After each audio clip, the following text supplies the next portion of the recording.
How do you see James Harden and Chris Paul coexisting in Mike D'Antoni's offense?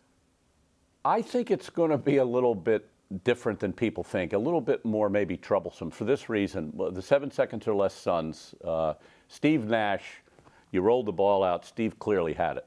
James Harden, okay, he's getting a classic point guard now with Chris Paul, a great point guard. And a point guard, by the way, who played great defense. But James Harden likes to have the ball.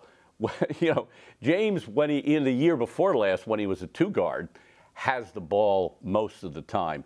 Last year he had the ball all the time because he was a one.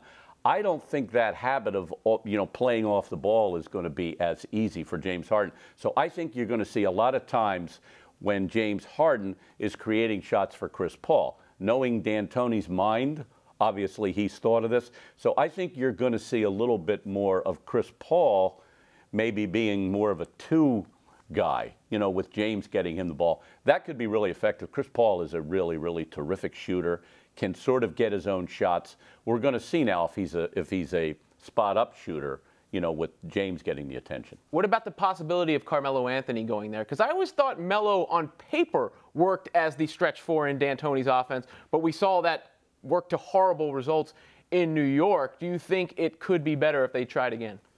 You're right, the word horrible. They did not have a good relationship. Linsanity that came along, Carmelo reacted to that. But I would say this about Carmelo. From what I saw him on the Olympic team, when Carmelo was the third guy or the fourth guy, he was really, really good. You know, if you ask him to be, he probably would kill me for this, if you ask him to be the first guy, I don't think he's as effective. I don't think that's him.